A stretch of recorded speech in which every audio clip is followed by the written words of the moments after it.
"Hide your tie in your bag," Kate said to Lisa as they ascended the travelator with the other shoppers. Lisa looked at her suspiciously. "Why?" Kate Maguire tutted and rolled her eyes. "Because we're nicking off, you idiot. Hyperville's packed with CCTV. Anybody spots us will be slung out." "Oh, right." Lisa Henshaw looked abashed and pulled her St. Mary's school tie off and shoved it into her bag.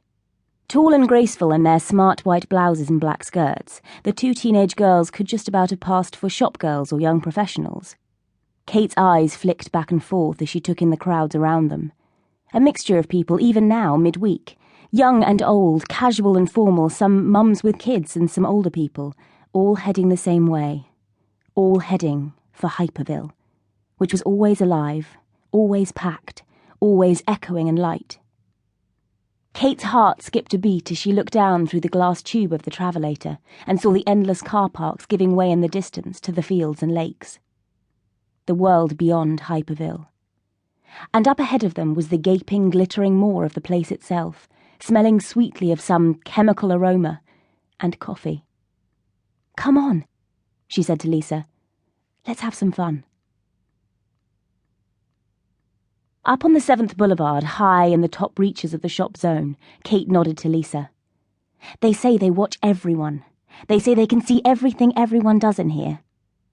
Don't people mind?" Kate shrugged. "You know what things are like. It's 2009. All those things happening in London, security alerts, aliens and stuff. People like it now. They like to feel safer." "You think?" "Sure. Bet you in 4 or 5 years' time they'll have armed police and we'll be showing ID cards everywhere we go. Nobody minds. Well, nobody except a few civil liberties cranks." They stood looking out over the bustling shop zone. Lisa shook her head. "Never realised how massive the place was." "Biggest in Europe," said Kate with a grin. "They're meant to be building others now, but this was the first. I used to come here as a little kid when it was being built. I used to sit on the hill with my binocs and watch the scaffolding going up for the pyramid. You remember when it all started?" "We were in primary school," said Lisa absently, gazing out across the mall. "And what the hell's that?" she added, pointing. A metal sphere like a mirror ball with a glowing blue underside was bobbing above the shoppers.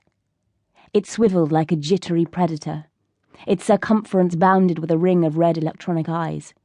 It seemed to float on air, and to move with the swift darting motion of a dragonfly. "Japanese tech," said Kate confidently. "They call it an oculator." "You're making that up." "Honest, I googled it, found out all about it. It moves on tiny gas jets. It looks like metal, but I think it's some sort of really light plastic." As if it could hear them, the oculator whizzed over to their balcony, an electronic eye flipping up to stare straight at them. Lisa took an involuntary step backwards. "I don't like it," she said.